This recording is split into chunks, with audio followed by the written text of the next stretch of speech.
ರಾಮಕೃಷ್ಣ ವೆಂಕಟರಮಣ ಗಾಂವ್ಕರ್ ಅವರೇ ನಮಸ್ಕಾರ. ನಮಸ್ಕಾರ. ಮಿಶ್ರ ಕೃಷಿಯನ್ನು ನೀವು ಅಡಿಕೆ ತೋಟದಲ್ಲಿ ಮಾಡಿಕೊಂಡು ಬಂದಂಥವರು, ಈ ವರ್ಷದೊಂದು ಮಳೆಯ ಪರಿಸ್ಥಿತಿ ನೋಡಿದ್ರೆ ಕೃಷಿಕರಾಗಿ ನಿಮ್ಮ ಅನುಭವ ಏನು? ಪ್ರತಿ ವರ್ಷದಂತೆ ಒಂದೊಂದು ಸಲ ಆಗುತ್ತೆ ಕೃಷಿಕರಿಗೆ. ಯಾವಾಗಲೂ ಈ ಮಳೆ ತೊಂದರೆ ಅನ್ನೋದಿದೆ, ಹವಾಮಾನ ವೈಪರೀತ್ಯ ಆಗುತ್ತದೆ. ಹಾಗಾಗಿ ಮಿಶ್ರ ಬೆಳೆಗಳನ್ನು ಬೆಳಿಬೇಕು. ನಾವು ವಾಣಿಜ್ಯ ಬೆಳೆ ಅಂತ ಮೇನಾಗಿ ಈ ಕಡೆ ಅಡಿಕೆಯನ್ನ ಇತ್ತು.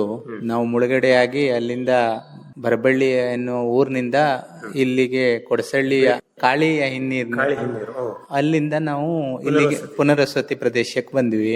ಎಷ್ಟು ಸಮಯ ಆಯ್ತು? ಬಂದು 26 ವರ್ಷ ಆಯ್ತು. ಆಮೇಲೆ ಅಲ್ಲಿ ಅಡಿಕೆ ತೆಂಗಾಗಿ ಪ್ರಮುಖ ಬೆಳೆ ಆಗಿತ್ತು. ಅದನ್ನೇ ಇಲ್ಲೂ ಬಂದು ಕೂಡ ನಾವು ಮೊದಲಿಗೆ ಅಡಿಕೆನೆ ಹಚ್ಚಿದ್ವಿ. ಆಮೇಲೆ ಇದು ಆಗ ಈ ಬೆಳೆ ಇಳಿಕೆಯ ಗುಮ್ಮ ಬಂತು. ಎಲ್ಲ ಕಡೆನೂ ಅಡಿಕೆ ಬೆಳೆ ಒಂದೇ, ಎಲ್ಲ ಪರ್ಯಾಯ ಬೆಳೆ.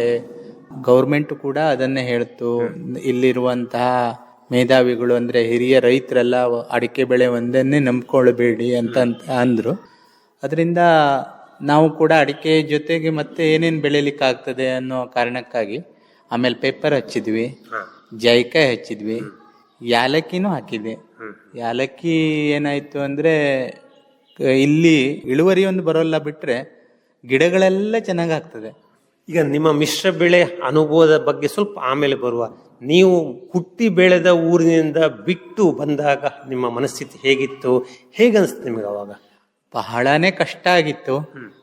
ನಾವು ನೈಸರ್ಗಿಕವಾದಂತಹ ನೀರು, ನೈಸರ್ಗಿಕವಾದಂತಹ ಭೂಮಿ, ಅಂದ್ರೆ ತಲತಲಾಂತರಗಳಿಂದ ಬಂದಂತಹ ಭೂಮಿ, ಆ ತರದ ವಾತಾವರಣ ಇತ್ತು. ಇಲ್ಲಿ ಇದು ರಿಹ್ಯಾಬಿಟೇಷನ್ ಆಗಿರೋದ್ರಿಂದ ಇಲ್ಲಿ ಎಲ್ಲ ಮರಗಳನ್ನೆಲ್ಲ ಕಡಿದು ತುಂಬಾ ಅಂದ್ರೆ ತುಂಬಾ ಬಿಸಿಲಿನ ವಾತಾವರಣ.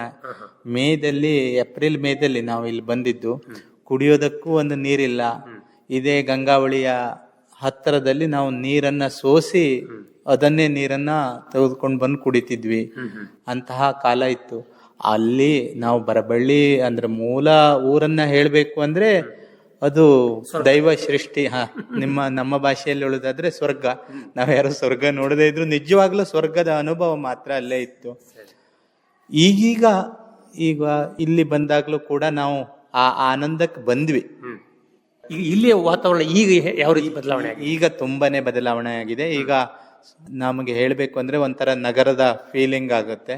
ಆದ್ರೆ ಆ ಸ್ವರ್ಗದ ಆ ನೇಚರ್ ಇರೋದು ಇದು ಕೃತಕ ಆರ್ಟಿಫಿಷಿಯಲ್ ಆಗಿ ಮಣ್ಣಿನ ಮನೆಯಿಂದ ಸ್ಲ್ಯಾಪಿನ ಮನೆಗೆ ಬಂದ ಹಾಗಾಯ್ತು. ಅಂದ್ರೆ ಹೊರಗಡೆಯಿಂದ ಶ್ರೀಮಂತಿಕೆ ಇದು ಊರಾಯ್ತು, ಆದ್ರೆ ಮಣ್ಣಿನಲ್ಲಿ ಇರುವಂತಹ ಮೂಲ ಮನೆ ಇರ್ತಿತ್ತಲ್ಲ, ಆ ಮನೆಯ ಆ ಫೀಲಿಂಗು ಕೂಡ ಅದೇ ಚೆನ್ನ. ಸರ್, ಈಗ ಇದು ಯಾವ ವರ್ಷ ನಡೆದಿದ್ದು ಈ ಬದಲಾವಣೆ? ಅದೇ 97 ಶಿಫ್ಟ್ ಆದ್ವಿ ಇಲ್ಲಿ. ಅಲ್ಲಿಂದ ಈಗ 25 ಅಂದ್ರೆ 27-28ನೇ ವರ್ಷ. ಅಂದ್ರೆ ನೀವು ಇಲ್ಲಿಗೆ ಬಂದಾಗ ಇಲ್ಲಿಯ ಒಂದು ಪರಿಸ್ಥಿತಿ ಹೇಗಿತ್ತು ಮತ್ತು ಯಾವ ರೀತಿ ಅದನ್ನ ಕೃಷಿ ಜಮೀನಾಗಿ ನೀವು ಬದಲಾವಣೆ ಮಾಡ್ಕೊಂಡ್ರಿ? ಇದು KPC ಅವರು ರಿಹ್ಯಾಬಿಟೇಷನ್ ಅಂತ ಪ್ಲಾಟ್ ಮಾಡಿ ಒಬ್ಬೊಬ್ಬರಿಗೆ ಅಲ್ಲಿ 2 ಎಕರೆ ಇದ್ದವರಿಗೆ ಇಲ್ಲಿ 1.5 ಎಕರೆ ಅಂತ ಕೊಟ್ಟಿದ್ರು. 1 ಗುಂಟೆ ಇದ್ದವನಿಗೂ 1.5 ಎಕರೆ ಅಂತ ಕೊಟ್ಟಿದ್ರು. ಆಮೇಲೆ ದೊಡ್ಡ ರೈತರಿಗೆ ಅಂತ 5 ಎಕರೆ ಕೊಟ್ಟಿದ್ರು. 2 ಖಾತೆ ಇದೆ ಅಲ್ಲಿ ಅಂತಂದ್ರೆ 3 ಎಕರೆ ಕೊಟ್ಟಿದ್ರು. ಅಲ್ಲೆಲ್ಲ ಚಿಕ್ಕ ರೈತರೇ ಆಗಿರೋದ್ರಿಂದ ಎಲ್ಲರಿಗೂ 1.5 ಎಕರೆನೆ ಬಂತು. ಆಮೇಲೆ ಇಲ್ಲಿ ಕೆಲವರು ಕೊಡೋರು ಇರ್ತಾರೆ, ಅಂದ್ರೆ ಅವ್ರು ಇಲ್ಲಿಂದ ಬಿಟ್ಟು ಸಿಟಿಗೆ ಹೋಗೋ ಆ ತರದ ಒಂದು ನಾನು ಜಮೀನ್ ತಗೊಂಡೆ. ಮತ್ತೆ ಹತ್ರ ಇರುವ ಸ್ನೇಹಿತರು ಅಂದ್ರೆ ಅಲ್ಲಿಂದ ಬರುವಂತ ಖಾಲಿ ಹಾಳು ಬಿದ್ದ ಜಮೀನನ್ನ ತಗೊಂಡೆ. ಆಮೇಲೆ ಈಗೆಲ್ಲ ಮಿಶ್ರ ಬೆಳೆಗಳನ್ನ ಬೆಳೀತಾ ಇದ್ದೆ. ಅಲ್ಲಿಂದ ಬಂದಾಗ ಹೇಗಿತ್ತು ಅಂದ್ರೆ ಇದು ನಮ್ಮ ಭಾಷೆಯಲ್ಲಿ ಹೇಳೋದಾದ್ರೆ ಬೋಳು ಗುಡ್ಡೆ ಆಗಿತ್ತು. ಅಂದ್ರೆ ಬಿಸಿಲಿನ ಎಲ್ಲ ಮರಗಳಿದ್ದಂತಹ ನೈಸರ್ಗಿಕವಾಗಿ ಬೆಳೆದಂತಹ ಮರಗಳನ್ನ ಕಡಿದು ರಿಹ್ಯಾಬಿಟೇಷನ್ ಸೆಂಟರ್ ಅನ್ನು ಮಾಡಿದ್ರು. ಒಂದೇ ಒಂದು ಮನೆಗಳಿಲ್ಲ, ಒಂದೇ ಒಂದು ಮರಗಳು ಇಲ್ಲ. ರಸ್ತೆ ಇದೆ ಆದ್ರೆ ಇಂಥವರದ ಪ್ಲಾಟ್ ಇಂಥದ್ದು ಅಂತ ಗೊತ್ತಾಗೋದಿಲ್ಲ ಆಗಿತ್ತು. ಅಂದ್ರೆ ಒಂದೇ ತರ ಇತ್ತು. ಹೊಸದಾಗಿ ಲೇಔಟ್ ಮಾಡಿದಾಗ ಎಲ್ಲಿ ಅಂತ ಗೊತ್ತಾಗೋದಿಲ್ವಲ್ಲ, ಆ ತರ ಇತ್ತು. ಬಿಸಿಲು ಅಂದ್ರೆ ಒಂದು ಬಾವಿಗಳು ಇಲ್ಲಿ ಇರ್ಲಿಲ್ಲ, ಕುಡಿಯುವ ನೀರಿನ ವ್ಯವಸ್ಥೆ ಇರ್ಲಿಲ್ಲ. ಜಸ್ಟ್ ಕರೆಂಟ್ ಲೈನ್ ಎಳಿತಾ ಇದ್ರು ನಾವು ಬಂದ ಟೈಮಿಗೆ. ಆಮೇಲೆ ಸ್ವಲ್ಪ ಅಲ್ಲಲ್ಲ ಒಂದು 3-4 ಬಾವಿಗಳನ್ನು ಕುಡಿಯುವ ನೀರಿನ ವ್ಯವಸ್ಥೆಯನ್ನು ಮಾಡಿದರು. ಅದನ್ನು ಅಲ್ಲಿಂದ ತರಬೇಕಾಗಿತ್ತು. ಒಂದು IB ಇತ್ತು ಇಲ್ಲಿ. IB ಅಂದರೆ ಅವರು KPC ಅವರ ಸಲುವಾಗಿ.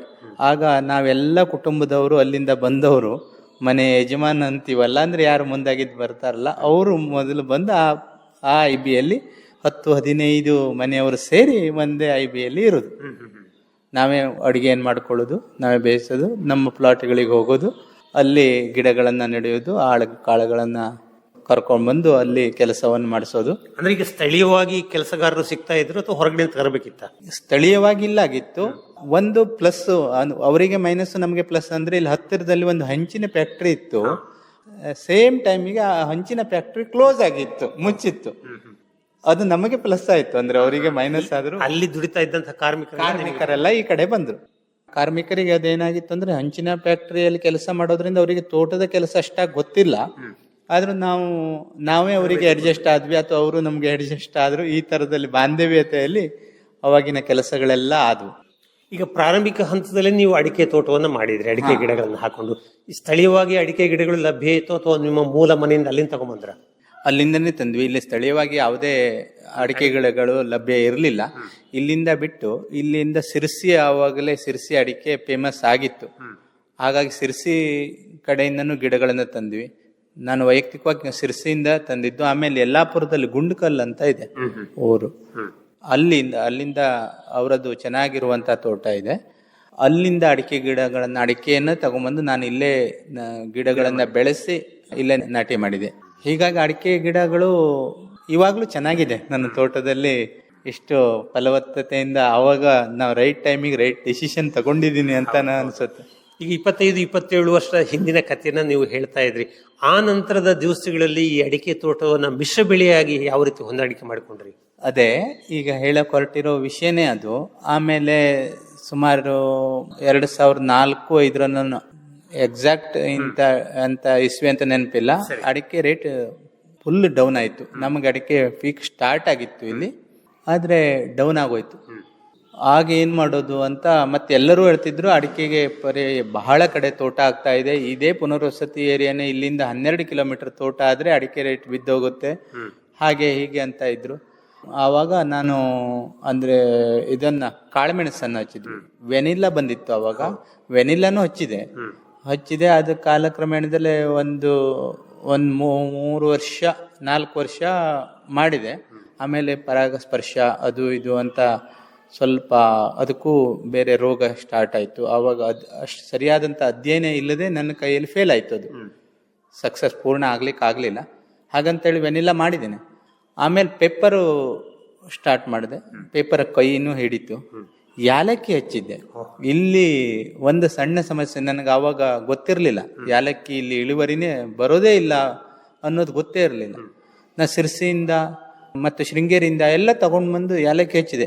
ಇಡೀ ತೋಟದ ತುಂಬಾ ಗಿಡ ನೋಡಿದ್ರೆ ಅಷ್ಟು ಸಂಪದ್ಭರಿತವಾದಂತ ಗಿಡ ಆಗಿತ್ತು, ಆದ್ರೆ ಕಾಳುಗಳೇ ಕಟ್ತಾ ಇರಲಿಲ್ಲ. ಕೊನೆಗೆ ತಜ್ಞರನ್ನ, ಇಲಾಖೆಯವರನ್ನ ಕರ್ಕೊಂಡು ಬಂದು, ಕಾಪಿ ಬೋರ್ಡ್ನವರನ್ನ, ಈ ಸಾಂಬಾರ್ ಮಂಡಳಿ ಅವರನ್ನು ಕರ್ಕೊಂಡು ಬಂದು ಕೇಳಿದೆ.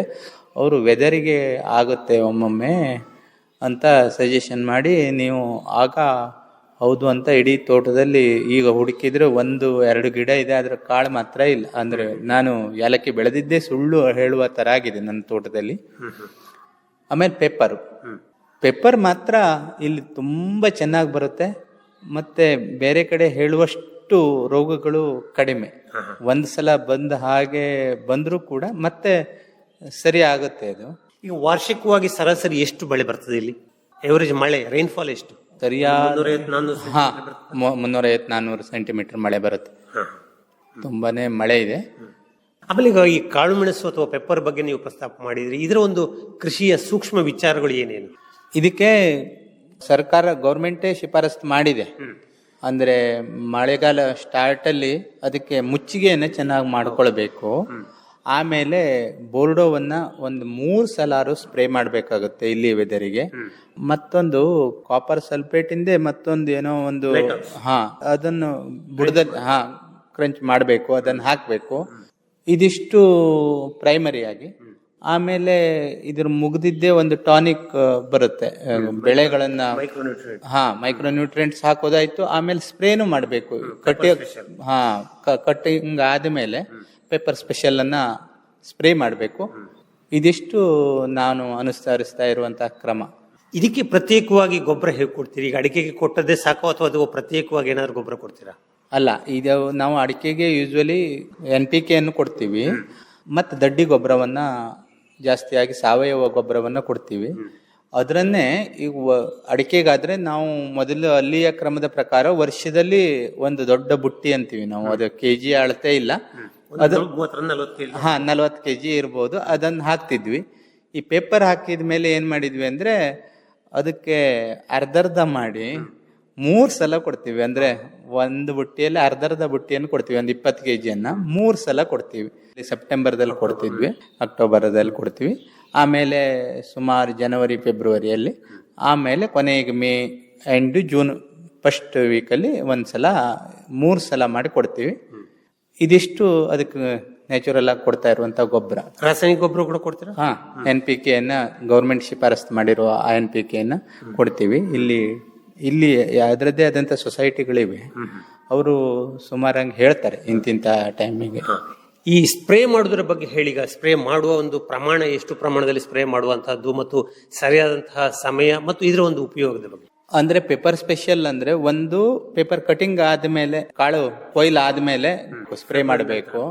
ಬೋರ್ಡವನ್ನ ಅಂದ್ರೆ 100 ಲೀಟರ್ಗೆ 1 ಕೆಜಿ ತುತ್ತ, 1 ಕೆಜಿ ಸುಣ್ಣ, ಸರಿಯಾದಂತ 50 ಲೀಟರ್ ಹೇಗೆ ಗೌರ್ಮೆಂಟ್ ಹೇಳಿದೆಯಲ್ಲ ಅದೇ ಎಕ್ಸಾಕ್ಟ್ ಬೋರ್ಡ್.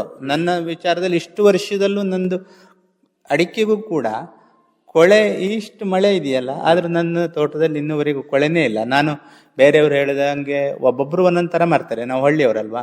ಇಲ್ಲಿ ಏನ್ ಮಾಡ್ತಾರೆ ಅಂದ್ರೆ ಒಬ್ಬರು 90 ಲೀಟರ್ ಮಾಡ್ತಾರೆ, ಒಬ್ಬರು 50 ಲೀಟರ್ ಮಾಡ್ತಾರೆ, ಒಬ್ಬರು 60 ಲೀಟರ್ ಮಾಡ್ತಾರೆ. ನಾನ್ ಮಾತ್ರ ಕರೆಕ್ಟ್ ಆಗಿ 100 ಲೀಟ್ರೇ ಮಾಡೋದು.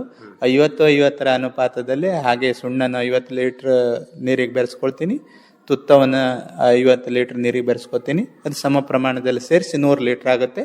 ಅದೇ ಬೋರ್ಡೋ ದ್ರಾವಣ. ಈ ಪೆಪ್ಪರ್ ಸ್ಪೆಷಲ್ ಬಗ್ಗೆ ಹೇಳಿ. ಪೇಪರ್ ಸ್ಪೆಷಲ್ ಅಂದ್ರೆ ಅದೇ ನಾವು ಕಾಳು ಇದಾದ್ಮೇಲೆ ಒಂದ್ಸಲ 5 ಮಿಲಿ ಹಾಕ್ಬೇಕು ಲೀಟ್ರಿಗೆ 5 ಮಿಲಿ ಹಾಕ್ಬೇಕು. ಆಮೇಲೆ ಅದಕ್ಕೊಂದು ಇದು ಬರುತ್ತೆ, ಅಂಟು ಅಂತೀವಿ ನಾವು, ಗಮ್, ಅದು ಅದರದ್ದೇ ಬರುತ್ತೆ.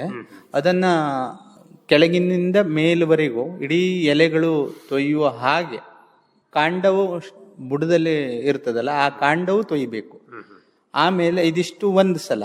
ಆಮೇಲೆ ಅದೇ NPK 90 ಅಂತೀವಿ ನಾವು, ಅದನ್ನ ಒಂದೊಂದು ಅಂದ್ರೆ 200 ಇದಕ್ಕೆ 1 ಲೀಟರ್ನ ಹಾಕೊಳ್ಬೇಕು. 200 ಲೀಟರ್ ಡ್ರಮ್ಮಿಗೆ ಅದನ್ನು 1 ಲೀಟರನ್ನ ಪ್ರತಿ ಮರದ ಸುತ್ತಲೂ, ಅಂದ್ರೆ ಬಳ್ಳಿ ಇರುವ ಸುತ್ತಲೂ, ಅಡಿಕೆ ಮರಕ್ಕೆ ಇಲ್ಲಿ ಆಧಾರ ಅಡಿಕೆ ಮರಕ್ಕೆ ಇದೆ, ಅದರ ಸುತ್ತಲೂ ಹಾಕಬೇಕು. ಈ ಪೆಪ್ಪರ್ ಸ್ಪೆಷಲ್ ಬಳಕೆ ಮಾಡಿದ್ರಿಂದ ಯಾವ ರೀತಿ ಒಂದು ಬದಲಾವಣೆ ಕಾಣ್ತಾ ಇದೆ? ಇಳುವರಿಲಾಗ್ಬೋದು, ಗುಣಮಟ್ಟದಲ್ಲಾಗ್ಬೋದು? ತುಂಬಾನೇ ಬದಲಾವಣೆ ಇದೆ. ನಮಗೆ ಅಲ್ಲಿ ಊರಲ್ಲಿದ್ದಾಗ್ಲೂ ಅಲ್ಲೂ ಕಾಳುಮೆಣಸು ಬೆಳೆದಿದ್ವಿ ನಾವು. ಅಲ್ಲಿ ಒಂಥರ ಕಾಡಿನ ಬೆಳೆ ತರ ಇತ್ತು. ಇಲ್ಲಿ ಗಾತ್ರದಲ್ಲೂ ದೊಡ್ಡ ಮತ್ತು ಉದ್ದುದ್ದ ಸಂಖ್ಯೆಯಲ್ಲಿ ಉದ್ದ, ಒಂದೊಂದು ಬಳ್ಳಿಗೆ ಸುಮಾರು 10 ಕೆಜಿ ಅಂತೂ ಬರುತ್ತೆ. ಅಲ್ಲಿ 3ರಿಂದ 3.5 ಕೆಜಿ ಬಂದ್ರೆ ಜಾಸ್ತಿ ಆಗಿತ್ತು, ಹೆಚ್ಚಾಗಿತ್ತು. ಇವಾಗ ಹೋದ್ರೆ 2 ಪಟ್ಟು ಅಲ್ಲ, ಡಬಲ್ ಅಲ್ಲ, 3 ಪಟ್ಟು ಆಯ್ತು. ಅಷ್ಟು ಜಾಸ್ತಿ ಆಗಿದೆ. ಪೇಪರ್ ಸ್ಪೆಷಲ್ ನಿಂದ ತುಂಬಾನೇ ಉಪಯೋಗ ಇದೆ. ಆಮೇಲೆ ಈಗ ಆ ಗಿಡದ ಬೆಳವಣಿಗೆಯ ಸಂದರ್ಭದಲ್ಲಿ ಕೊಳೆ ರೋಗ ಅಲ್ಲದೆ ಬೇರೆ ಏನಾದ್ರು ಸಮಸ್ಯೆ ಬರ್ತದೆ. ಒಂದು ಸೊರಗು ರೋಗ ಅಂತ ಬರ್ತದೆ. ಅದಕ್ಕೆ ನನ್ಗೆ ಎಕ್ಸಾಕ್ಟ್ ಆಗಿ ಇಂಥದೇ ಸ್ಪ್ರೇ ಅಂತ ಗೊತ್ತಿಲ್ಲ. ನಾನು TMS ಅಲ್ಲಿ ಅಡ್ವೈಸರ್ ಇರ್ತಾರಲ್ಲ ಅವ್ರ ಹತ್ರ ಕೇಳಿ ಈ ಟೈಮಿಗೆ ಬರ್ತದೆ ಅದು. ಅಂದ್ರೆ ಈ ಮಳೆಗಾಲ ಹೋಗಿದ ತಕ್ಷಣದಲ್ಲಿ ಬರ್ತದೆ. ಯಾವ ರೀತಿ ಇರ್ತದೆ ಲಕ್ಷಣ? ಅದು ಬಂದು ಒಂದೇ ಸಲ ಇಡೀ ಎಲೆಗಳೆಲ್ಲ ಒಣಗಿ ಹೋಗ್ತದೆ. ಪ್ರಾರಂಭದಲ್ಲಿ ಹಳದಿ ಆಗ್ತದೆ, ಒಣಗಿ ಹೋಗ್ತದೆ. ಬಹಳ ದಿವಸ ಬೇಡ, ಒಂದ್ 3-4 ದಿವಸದಲ್ಲಿ ಸೊರಗಿ ಹೋಗಿ ಹಿಂಗೆ ಮರ ಸತ್ತ ಬಳ್ಳಿ ಸತ್ತೇ ಹೋಗ್ತದೆ. ಆ ತರ ಆಗ್ತದೆ. ಅದಕ್ಕೆ ಮೊದಲೇ ಅವ್ರು ಹೇಳಿದ ಹಾಗೆ ಒಂದೊಂದು ಈ ಮಳೆಗಾಲ ಹೋಗುವಕ್ಕಿಂತ ಮೊದಲು ಸುಣ್ಣ ಹಾಕ್ತಿವಲ್ಲ, ಸುಣ್ಣ ಹಾಕಿ ಆಗಿ ಒಂದು ತಿಂಗಳ ನಂತರದಲ್ಲಿ ಅದನ್ನ ಹಾಕ್ಬೇಕು. ಅದ್ರ ಎಕ್ಸಾಕ್ಟ್ ಹೆಸರು ಗೊತ್ತಿಲ್ಲ. ಅಲ್ಲ, 3 ತರ ಔಷಧಿಯನ್ನೇ ಮಿಕ್ಸ್ ಮಾಡ್ತಾರೆ. ಅವರ ಅಡ್ವೈಸ್ ತಗೊಂಡು ಮಾಡ್ತೀನಿ ನಾನು. ಅಂದ್ರೆ ಶಿಲೀಂಧ್ರನಾಶಕ ಇರಬೇಕು, ಮಣ್ಣಿಗೆ ಹಾಕುವಂತ. ಹೌದು, ಶಿಲೀಂಧ್ರನಾಶಕ ಮತ್ತು ಮಣ್ಣಿನಲ್ಲಿ ಇರುವಂತದ್ದು, ಮತ್ತೆ ಈ ಕಾಪರ್ ಸಲ್ಫೇಟಿನ ಯಾವ್ದೋ ಒಂದು ಹೆಸರಿನ ಅಂಶ ಇದೆ ಅದ್ರಲ್ಲಿ. ಆ ತರ 3 ಸೇರಿಸಿ ನಾನು ಹಾಕ್ತೀನಿ. ಅದರಿಂದ ಸೊರಗು ರೋಗನು ಕಡಿಮೆ ಆಗಿದೆ. ಈ ಸೊರಗು ರೋಗ ಅಲ್ಲದೆ ಆ ಕಾಳು ಏನಾದ್ರೂ ಟೊಳ್ಳಾಗುವಂತದ್ದು, ಟೊಳ್ಳು ಬೀಟ್ಲು ಅಂತ ಹೇಳ್ತೀವಿ, ಅದು ಅಂತ ಸಮಸ್ಯೆ ಬರ್ತದ? ಇಲ್ಲ, ಅದು ನಮ್ಮಲ್ಲಿ ಇಲ್ಲಪ್ಪ, ಇಲ್ಲ. ಆಮೇಲೆ ಬೇರೆ ಮಿಶ್ರ ಬೆಳೆ ಬಗ್ಗೆ ಹೇಳಿ. ಕಾಳು ಮೆಣಸು ಅಲ್ಲದೆ ನೀವು ತೆಂಗನ್ನು ಕೂಡ ಬೆಳಿತಾ ಇದ್ರಿ. ತೆಂಗನ್ನು ಬೆಳಿತೀನಿ, ಬಾಳೆಕಾಯಿಯನ್ನು ಬೆಳಿತೀವಿ, ಆಮೇಲೆ ಜಾಯಿಕಾಯಿ ಕೂಡ ಇದೆ. ನನ್ನ ಸ್ವಲ್ಪ ಹೇಳಿ ಜಾಯಿಕಾಯಿ ಬಗ್ಗೆ. ಜಾಯಿಕಾಯಿನೂ ಕೂಡ ಮಿಶ್ರ ಬೆಳೆ. ಇದಕ್ಕೆ ಸರಿಯಾದಂತ ಮಾರ್ಕೆಟ್ ಅಂತ ಈಗ ಅಡಿಕೆಗೆ ಮತ್ತು ತೆಂಗಿಗೆ ಇರುವಷ್ಟು ಹತ್ತಿರದಲ್ಲಿ ಇಲ್ಲ. ಅದು ಕೇರಳಕ್ಕೆ ಹೋಗ್ಬೇಕು. ಆಗಿಲ್ಲ, ಸಿರ್ಸಿಯಲ್ಲಿ ಅಂದ್ರೆ ಅಲ್ಲಲ್ಲಿ TSS ಅಲ್ಲಿ ತಗೊಳ್ತಾರೆ, ಆದ್ರೆ ಆ ರೇಟ್ ಸಿಗೋದಿಲ್ಲ ಇಲ್ಲಿ. ಮತ್ತೆ ಅಷ್ಟಕ್ಕೆ ನಾವು ಅಲ್ಲಿಗೆ ಹೋಗ್ಲಿಕ್ಕೆ ಆಗೋದಿಲ್ಲ, ಕೇರಳಕ್ಕೆ ನೀವು ಹೇಳಿದ ಹಾಗೆ. ಆಮೇಲೆ ಈಗ ಅಡಿಕೆ ತೋಟದಲ್ಲಿ ಈ ಜಾಯಿಕಾಯಿ ಗಿಡವನ್ನ ನೆಟ್ರೆ 10 ವರ್ಷ ಆದ ನಂತರ ಅಡಿಕೆಗಳಿಗೆ ತೊಂದರೆ ಆಗ್ತದೆ ಅಂತ ಹೇಳ್ತಾರಲ್ಲ ಕೆಲವರು ರೈತರು, ನಿಜವಾ? ನನಗೆ ಹಾಗ ಅನಿಸಿಲ್ಲಪ್ಪ.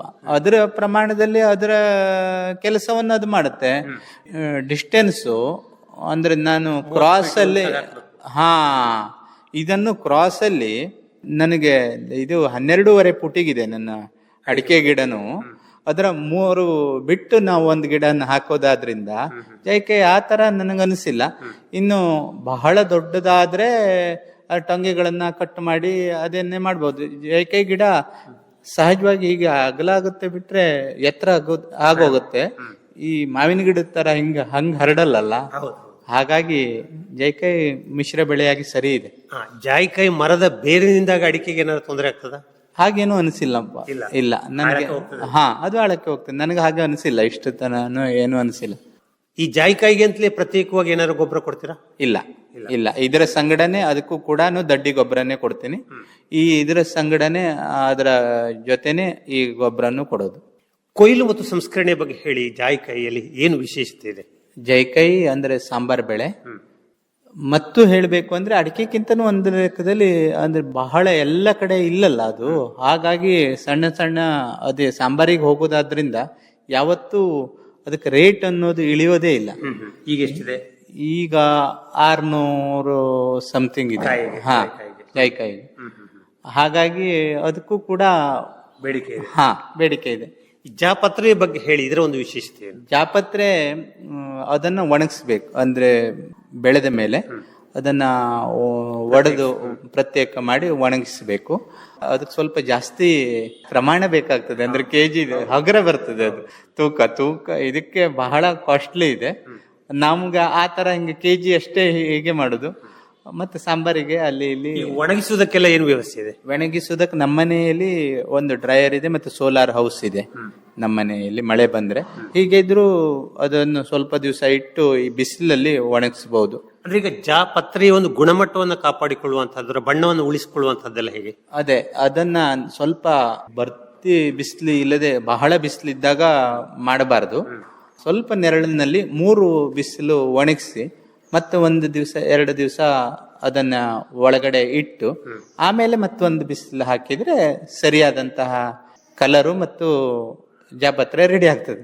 ಅದನ್ನ ಸಂಗ್ರಹಿಸಿ ಇಟ್ಕೊಳ್ಳೋದು ಎಷ್ಟು ಸಮಯ ಇಟ್ಕೋಬಹುದು? ಅದು ಬಹಳ ದಿವಸ ಇಟ್ಕೊಳ್ಬಹುದು. ಇವಾಗಂತೂ ಒಂಥರ ಬ್ಯಾಗ್ಗಳು ಬಂದಿವೆ ಅದಕ್ಕಾಗಿ. ಅದು ವರ್ಷದವರೆಗೂ ಇಟ್ಕೊಳ್ಬಹುದು. ಈಗ ನಮ್ದು ಬಹಳ ಇಲ್ಲ, ಅದು ಮಿಶ್ರ ಬೆಳೆಯಾಗಿರೋದ್ರಿಂದ ಅದನ್ನು ಒಂದೇ ಸಲ ಕೊಡ್ಲಿಕ್ಕೂ ಇಲ್ಲಿ ಮಾರ್ಕೆಟ್ ಇರೋದಿಲ್ಲ.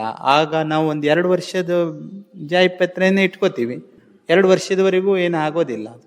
ಎಲ್ಲವನ್ನೂ ಹಾಗೆ ನಾವು ಕಾಳುಮೆಣಸುಗಳನ್ನು 3 ವರ್ಷ ಇಟ್ಟಿದ್ದು ಇದೆ ನಮ್ಮ ಮನೆಯಲ್ಲಿ ಕಾಳುಮೆಣಸು ಅಂತ. ಆಮೇಲೆ ತುಂಬಾ 1 ವರ್ಷ 2 ವರ್ಷ ಇಟ್ಕೊಂಡ ನಂತರ ಅದರ ತೂಕ ಕಡಿಮೆ ಆಗ್ತದೆ ಅಂತ ಹೇಳ್ತಾರಲ್ಲ ಕಾಳುಮೆಣಸಿಂದು. ಸ್ವಲ್ಪ ಎಣ್ಣೆ ಅಂಶ ತೂಕ ಕಡಿಮೆ ಆಗಿದ್ದು ನನ್ನ ಗಮನಕ್ಕೆ ಬಂದಿಲ್ಲ. ಸ್ವಲ್ಪ ಕ್ವಾಲಿಟಿಯಲ್ಲಿ ಸ್ವಲ್ಪ ಕಡಿಮೆ ಆಗ್ತದೋ ಅನ್ಸುತ್ತೆ.